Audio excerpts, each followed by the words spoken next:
नमस्कार बंधुरा आमी सुपर्णा तोमरा सबाई केमन आछो? आशा करी खूब खूब भालो आछो। आमार चैनेले नतून एकटा ब्लगे अनेक अनेक वेलकाम। आज के एखन सकालबेला रेडी हये मायेर बाड़ी जाচ্ছি। आजकेर मायेर बाड़ी हच्छे बार्षिक नारायण पूजा। प्राय बहु बछरेर पुरानो এই पूजा, प्राय 30-25 বছর तो হয়েই যাবে, তার বেশি। এখন ঠিক মনে করতে পারছি না, কারণ অনেক ছোট থেকেই পূজাটা হচ্ছে বাড়িতে। মন খারাপ করে সকাল থেকে বসেছিলাম যে যেতে পারবো না, হয়তো পূজার জোগাড় করতে পারবো না। প্রতি বছর পূজার জোগাড় থেকে শুরু করে ভোগ বানানো সব কিছুই মায়ের সাথে আমি সাহায্য করে থাকি। তো মা একটু আগে ফোন করেছিল যে কিরে আসলি না। আমি বললাম যেহেতু আমার এখন যা অনিয়মিত ব্লিডিং বা পিরিয়ডস হচ্ছে, তার কারণে আমি কিছুই করে উঠতে পারি না। চাইলেও মন থেকে কোনোদিন মন থেকে কিছু করতে পারি না, ইচ্ছা থাকলেও। তো উৎসা আমাকে প্রথমেই বললো, ঠাকুর তোমাকে যেভাবে রেখেছে তুমি সেভাবে ঠাকুরকে সেবা করবে। তারপরে দেখি মা ফোন করেছে। মাকে বললাম, মা তুমি ঠাকুরমশাইকে জিজ্ঞাসা করো, এখন তো আমার হঠাৎ করে কখন কি হয়ে যায় বলতে পারছি না, নারায়ণ পূজা বলে আমি যেতে ভয় পাচ্ছি। তো মা ঠাকুরমশাইকে জিজ্ঞাসা করলো, জিজ্ঞাসা করতে উনি বললেন না আসতে পারবে, আর ঠাকুরের কাজে হাত লাগাতে পারবে। সঙ্গে সঙ্গে দৌড় লাগিয়েছি, শ্যাম্পু করে স্নান টান করে নিয়েছি, নতুন কুর্তি পরে নিয়েছি। পয়লা বৈশাখে আমি নতুন জিনিস পরি না, মায়ের এই পূজার দিনে আমি পরে থাকি। তো এই নতুন একটা কুর্তি পরে নিয়েছি। এখন সকালবেলা গৌতম ঠাকুরের মিষ্টি, তারপর ফুল সব রেডি করে দিয়ে গেছে, সেইগুলো নিয়ে এখন মায়ের বাড়িতে যাচ্ছি। উৎসব আজকে একটা নতুন ড্রেস পরবে। আজকের দিনই আমাদের বাড়িতে হচ্ছে এই যেদিনকে এই পূজাটা থাকে, তিথি অনুযায়ী পূজাটা পড়ে, কখনো পয়লা বৈশাখের আগে, কখনো পয়লা বৈশাখের পর। সেদিনকেই আমাদের হয়ে যায় পয়লা বৈশাখ, বছরের শুরুটা শুরু হয়ে যায়। তো যাই, ঝটপট কথা বলছি তো কথাও জড়িয়ে যাচ্ছে। যাই, এদিকে মা ওয়েট করছে, অনেকটা দেরি হয়ে গেছে, প্রায় 11টা বাজে। অন্য সময় সকাল হতে না হতেই আমি দৌড় লাগাই, আজকে 11টা অবধি মন খারাপ করে এখানে বসেছিলাম। তো চলো তোমরাও সাথে থেকো, দেখতে থেকো কি হচ্ছে। আর আজকের আবার আমার অফিসের মিটিং আছে, এর মাঝখানে আমাকে আবার আলিপুরেও যেতে হবে।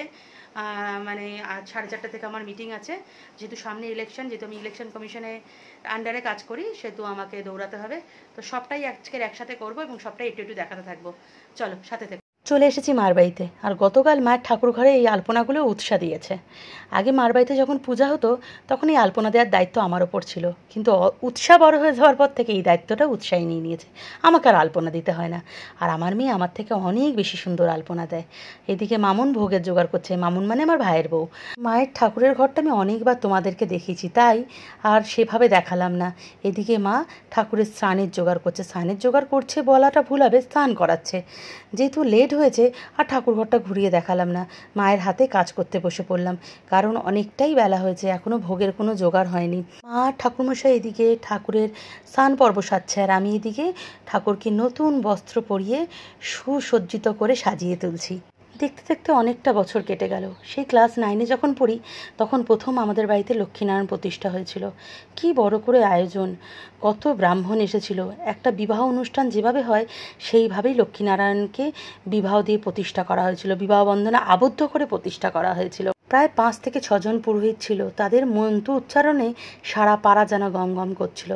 একদিকে হচ্ছিল চণ্ডীপাঠ, একদিকে গীতা পাঠ, একদিকে দুর্গা পাঠ, আর অন্যদিকে হচ্ছিল এই পূজার বিধি। হোমযজ্ঞের গন্ধে যেন একটা আধ্যাত্মিক পরিবেশ ছড়িয়ে গেছিল আমাদের পাড়ায়। তো প্রত্যেক বছর এই তিথি অনুযায়ী আমাদের এই পূজাটা সুসম্পন্ন হয়। আত্মীয় স্বজন পাড়া প্রতিবেশীদের নিয়ে 2-3টে দিন যে কীভাবে কেটে যেত যেন একদম গমগম করতো। কিন্তু করোনার পর থেকে টোটালটাই সব পাল্টে গেল, কারণ করোনার সময় একটা বিধিনিষেধ জারি করা হয়েছিল যে জমায়েত করা যাবে না, কোনো অনুষ্ঠান করা যাবে না। তারপরের বছর হলো ভাইয়ের বিয়ে।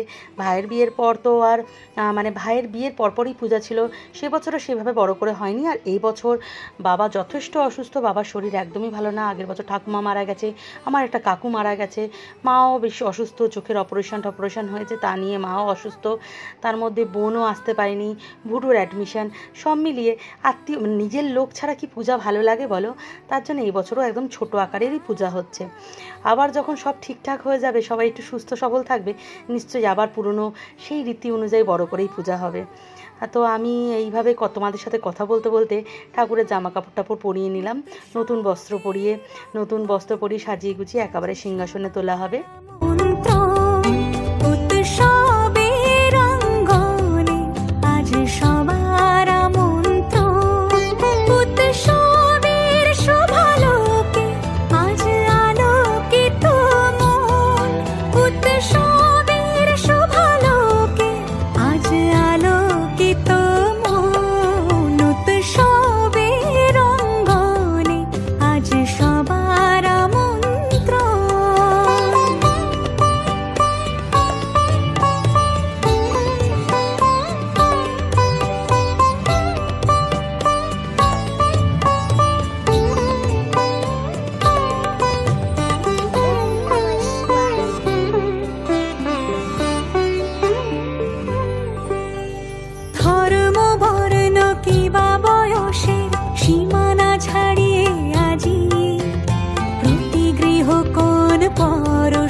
স্বজন নব সাজে ওঠে সাজিয়ে আকাশ নীলে মেঘের ভেলা আনন্দ হয়ে ভাসে শিউলি সুরভি মিশে যায় উৎসব উচ্ছ্বাসে উৎসব উচ্ছ্বাসে উৎসব উচ্ছ্বাসে উৎসবের অঙ্গনে আজ সবার আমন্ত্রণ উৎসবের অঙ্গনে আজ শরীরটা ভালো না, উৎস আমাকে হেল্প করছিল। ও হচ্ছিল সবজিগুলোতে যেগুলো ভাজা হবে সব নুন হলুদ মাখাচ্ছিল। আর এইখানে দেখো এক গাদা পটলে হলুদ দিয়ে দিয়েছে। ফার্স্ট টাইম করছে তো, অভিজ্ঞতা নেই যেহেতু, যতটা পেরেছে হলুদ দিয়ে দিয়েছে, দিয়ে দেখি ওইটাকে মাখাতেই থাকছে।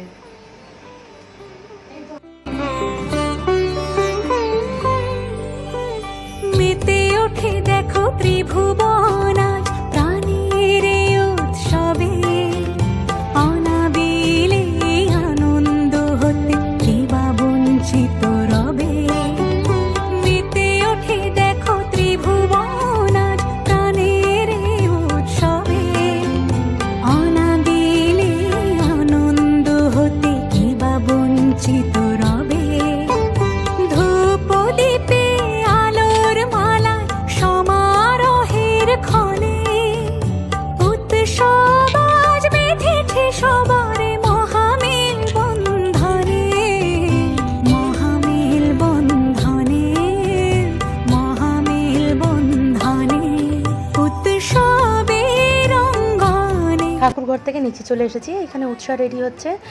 পাশের বাড়ি অন্নপূর্ণা পূজা আছে, সেখানে উৎসা, মামুন আর ভাই যাবে। যেহেতু বাবা মা যেতে পারবে না, ওরা তিনজন যাবে। পয়লা বৈশাখের দিন আমরা কেউ নতুন জিনিস পরিনি, আর আজকে আমরা সব নতুন জিনিস পরিধান করেছি, মা মেয়ে দুজনেই। আমি একটা নতুন কুর্তি, উৎসাহ নতুন কুর্তি। এই কুর্তিটা প্রায় 1 বছরের বেশি বয়স হয়ে গেল, উৎসাহ রেখে দিয়েছিল। আর এবছর যে জামাগুলো কিনে দিয়েছি সেগুলো এখনও পরে দেখেনি। এদিকে মাম্পিও একটা খুব সুন্দর জামা পরে এসেছে, এটা নতুন জামা ওর। আর মাম্পিকে আজকে ভীষণ মিষ্টি লাগছে। আর এইদিকে আমাদের ডোডোবাবু ভীষণ অস্থির হয়ে যাচ্ছে। সবাই যে রেডি হচ্ছে ও ভালো করেই বুঝতে পারছে সবাই গুরু গুরু করতে যাবে, বিশেষ করে ওর মা বাবা ঘুরতে যাবে। তার জন্য একদম অস্থির যে ওকে ছাড়া কেউ যাবে না। তো দেখো আমি আবার কথা বলছি বলে আমার গায়ে উঠে পড়ছে যে নিমন্ত্রণ বাড়ি, ওকেও খেতে যেতে হবে। এদিকে চাল ডাল আলু ধুয়ে নিচ্ছি, ভাত বসাবো। সাংঘাতিক গরম পড়েছে আজকে। ঠাকুরের ওদিকে ভোগের জোগাড় করে দিয়েছি, আর বেশিক্ষণ বসতে পারছিলাম না। অতক্ষণ বসে যেই মানে ভোগ রান্না করছিলাম, যে উঠে দাঁড়িয়েছি আর দাঁড়াতে পারছি না, পা ফেলতেই পারছি না। পেট আর পা দিয়ে এত যন্ত্রণা, মানে পা ফেলে হাঁটা যাচ্ছে না, এরম অবস্থা। মানে অনেক কষ্ট করে মানে সোজা হয়ে দাঁড়িয়েছি। আর ওইবার মানে নিচে বসে পেট চেপে তো একটু আমার প্রবলেম হয়ে যাচ্ছিলো। তো আমি সবটাই করে দিয়ে ঠাকুরের ভোগের থালাও গুছিয়ে দিয়েছি। মা শুধু ফুলকপি আর পনিরের যে ঠাকুরের ভোগের তরকারিটা করবে সেটাই মা করছে। এখন নিচে চলে এসেছি, এখন মাদের রান্নাঘরে। এখানে ভাত করছি, গোবিন্দভোগ চাল ডাল ছড়িয়ে একটু ফেনা ভাত আলু দিয়ে ভাত করব। উৎসাহ ভাই আর মামুন এখন একটু পাশের বাড়ি অন্নপূর্ণা পূজা হচ্ছে, সেই বাড়িতে ভোগ প্রসাদ খেতে গেছে, নিমন্ত্রণ করে গেছিলো যেহেতু। আর এখানে ভাত করছি, যদি আমি তো খাবোই, এছাড়া যদি কেউ খেতে চায় খেয়ে নিতে পারবে। মা তো আজকে আর অন্য খাবে না, বাই চান্স যদি বাবা খায়, বাবা তো শরীরটা ভালো না, পূজা টুজা হয়ে গেল যদি বাবা খায়, তো ওরম করে রাখছি। আমাকে যেহেতু বললাম যেহেতু আজকের আমার ট্রেনিং রয়েছে, মিটিং রয়েছে অফিসে, আমাকে যেতেই হবে। আর না খেয়ে বেরোলে, সকাল থেকে কিচ্ছু খাইনি, না খেয়ে বেরোলে রাস্তায় মাথা ঘুরে পড়ে যাবো। যা গরম পড়েছে, রাস্তায় মাথা ঘুরে পড়ে যেতে হবে। আর প্রত্যেকবার ভাই থাকে বলে ভাইয়ের সাথে বাইকেই চলে যাই। বাস রুট দিয়ে আমি কখনো যাইনি, আর জানিও না কোন বাস যায়। তো শেষমেশ গৌতম বললো ওলা ওই যে ওলা বাইকগুলো হয়, বললো ওই বাইকটা বুক করে বাইকে করেই চলে যাও, এই শরীর নিয়ে আর রিস্ক নিও না, বাসে টাসে কোথায় মাথা টাথা ঘুরে পড়ে থাকবে জানতেও পারবো না, তুমি ওই ওলা বাইক বুক করে তারপর তুমি চলে যাও। দেখা যাক। আর গৌতম নিতে অফিস থেকে চলে আসার চিন্তাই নেই। এই ভাতটা রান্না করিনি, অনেকটা দেরি হয়ে গেছে, আমার একটু পরে বেরোতে হবে, খেতে হবে, তারপর বেরোতে হবে।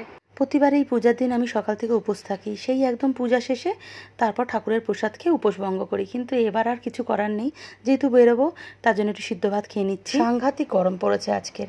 আমাদের 3তলার ঠাকুর ঘরটা যেন আগ্নেয়গিরিতে পরিণত হয়েছে। ফ্যান চালালে ফ্যানের হাওয়াটা অবধি গরম লাগছে। অলরেডি এই গরমে মা বাবা দুজনেই অসুস্থ হয়ে পড়েছে, যেহেতু সকাল থেকে উপোস। তো এইখানে চটজলদি একটু নুন চিনি লেবু দিয়ে জল করে নিচ্ছি। ঠাকুরমশাই বলে একটু জল খাইয়ে দিতে, এখনও পূজাটা অনেক বাকি, একটু যদি জল না খায় পূজাটা সম্পন্ন করবে কি করে। তাই আমি বেরোবার আগে একটু নুন চিনির জল ভালো করে দিলাম ঠান্ডা জল দিয়ে, যাতে একটু শরীরটা সুস্থ বোধ করে। অফিসে বেরোবার আগে আরেকবার ঠাকুর দর্শন করতে গেলাম, ঠাকুর দর্শন করেই ঘর থেকে বেরোবো, কারণ আমি বাড়ি ফিরতে ফিরতে পূজাটা সম্পন্ন হয়ে যাবে। আজকের হোমের সময়ও থাকতে পারবো না, একদম ভালো লাগছে না বাড়িতে পূজা আর বাইরে যেতে ইচ্ছা করে বলো। ভাই র্যাপিডো বুক করে দিয়েছে, এখন এই র্যাপিডো করে বেরিয়ে যাচ্ছি। 4টে বাজে ঘর থেকে বেরিয়ে পড়লাম, 4:30টার মধ্যে আমার পৌঁছাতে হবে। যাচ্ছি আলিপুর ট্রেজারি বিল্ডিংয়ে। আজকের আমার ট্রেনিং রয়েছে, ইলেকশন সামনে যেহেতু তার জন্যে। আর সাংঘাতিক গরম, যেন গায়ে না আগুনের তোপ কেউ ছুঁড়ে মারছে। তো চলে এসেছি আলিপুর ট্রেজারি বিল্ডিং। তো একদম ট্রেজারি বিল্ডিংয়ে আজকের নয়, নিউ ট্রেজারি বিল্ডিংয়ে হচ্ছে না, এটা হচ্ছে জেলা পরিষদ দক্ষিণ 24 পরগনার যে অফিসটা, সেই অফিসেই আজকে আমাদের ট্রেনিং চলছে। আজ এখানে 3টে সেক্টরের মিটিং চলছে। তো 2টো সেক্টরের মিটিং প্রায় কমপ্লিটের দিকে। আমরা 3rd ব্যাচ, আমরা 4:30 থেকে আমাদের মিটিং শুরু হবে, 1 ঘন্টার মতো ট্রেনিং থাকবে। তো তাড়াহুড়ো করছি যাতে ঠিক সময়ে পৌঁছাতে পারি। তো আগেই পৌঁছে গেলাম, দেখছি কি 2nd ব্যাচেরই মিটিং এখনও শেষ হয়নি, মানে ট্রেনিং ওদের শেষ হয়নি। তো বাইরে দাঁড়ানো যাচ্ছে না, ওদের ওই ট্রেনিংয়ের মধ্যে আমিও ঢুকে পড়লাম, যেহেতু ভিতরে এসি চলছে। তো এর মধ্যেই বসে পড়লাম, কারণ বাইরে অসম্ভব গরম আজকে, সে মানে বলে বোঝাতে পারবে না, গা হাত পা জ্বালা করছে গরমের চোটে। অলরেডি আমাদের মিটিংটা শুরু হয়ে গেছে, শুরু হতে চলেছে, হওয়ার কথা ছিল 4:30 থেকে, তো দেরি হয়ে 5:30 থেকে শুরু হচ্ছে। আর আমার পাশে রয়েছে স্যার আর আমি একই স্কুলের বিএলও, আমরা একসাথে ইলেকশনের কাজ করে থাকি। আমাদের ব্যাচে চা দিল না কেন? আপনি আগে খেয়ে নিয়েছেন বলে আমরা চা পেলাম না। ট্রেনিং শেষ হতে হতে প্রায় 7:30 বাজে। বাইরে বেরিয়ে তো আমার টেনশন স্টার্ট হয়ে গেছে, কারণ আগে কখনো আমি এই এরিয়ায় একা আসিনি, কিভাবে বাড়ি যাব। তো স্যার একটা আশ্বাস দিল যে চল, আমি তোকে একটু এগিয়ে দিয়ে দিচ্ছি, আমি তোকে অটোতে তুলে দেবো। তো আলিপুর সেন্ট্রাল জেল, এটা একদম জেলটাকে একদম আলোয় মানে মুড়িয়ে ফেলেছে, এত লাইটিং দেখে মনে হচ্ছে যেন দুর্গাপূজার লাইটিং। তো আমরা চেতলা ব্রিজ হয়ে হাজরা যাব, এখান থেকে অটো ধরবো। তো স্যারকে ফলো করে আমি হেঁটে চলছি। রাস্তা যেহেতু আমি চিনি না, প্রতিবার ভাইয়ের বাইকে করে আসি, তো স্যার এবার আমাকে হাজরার অটোতে তুলে দেওয়ার জন্য স্যারও আমার সাথে সাথে যাচ্ছে, নাহলে আজকের আমার অবস্থা এখান থেকে খারাপ হয়ে যেত। আবার গৌতম র্যাপিডো বুক করতো বা ভাই র্যাপিডো বুক করে দিত, তাহলেই যেতে পারতাম। আর স্যারের হেল্প নিয়ে আমার আজকে বাড়ি যাওয়া হবে। এখন চেতলা ব্রিজের ওপর দিয়ে হাঁটছি, ওই দিকটা কালীঘাট রয়েছে, আর আমরা যে দিক দিয়ে যাচ্ছি সেদিকে মাননীয় মুখ্যমন্ত্রীর বাড়ি পড়বে। এই যে ব্যারিকেড, এত পুলিশ, এখানেই মাননীয় মুখ্যমন্ত্রীর বাড়ি। যেহেতু ভিডিওটা ভালো করে করতে পারলাম না, কারণ এখানে ভিডিও বা ফটো তোলা অ্যালাউ নয়, তার জন্য আর দেখাতে পারলাম না। 2টো অটো চেঞ্জ করে অ্যাটলিস্ট বাড়ির সামনে চলে এসেছি। গৌতমবাবু রাস্তায় আমার জন্য ওয়েট করছিল, এত গরম লেগেছে। স্যার ওইখানে 1 বোতল জল কিনে দিয়েছিল, যেহেতু শরীরটা আমার খারাপ লাগছিলো গরমে, তো জল খেয়েছিলাম। এখন আবার গৌতমকে বললাম একটা কোল্ড ড্রিঙ্কস কিনে দাও।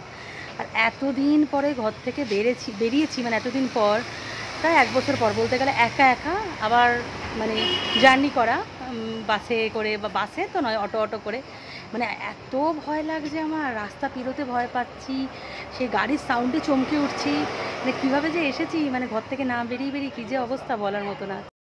এই গরমে এই দোকানে কোল্ড ড্রিঙ্কস পাইনি গৌতম, আবার গৌতম ওইদিকে কোনো একটা দোকানে কোল্ড ড্রিঙ্কস আনতে দৌড়ে গেল। আর আমি এখনও দরদর করে ঘামছি, কী গরম যে পড়েছে, মানে বলার মতো না। যাওয়ার সময় যেরকম কষ্ট হয়েছে, আসার সময়ও। তাও তো এইখানে ঘরের মুখে এসেছি, এখন বেশ একটু ফিরফিরে হাওয়া ছাড়ছে, ভালো লাগছে। তো পেয়েছে আমার জন্যে, নিয়েছে একটা থামস আপ, আর ওর জন্য নিয়েছে একটা লিমকা কিনে দিয়েছে। এদিকে বলছে তোমার খাওয়া উচিত না। আমি তো আমার একটা বোতল যে থামস আপ কিনে দিয়েছে, আমার 1 ঢোকেই শেষ। এবার ওর থেকে এটা নিয়ে নিয়েছি। আমাকে বলছে কিডনির প্রবলেম, খাওয়া উচিত না এগুলো।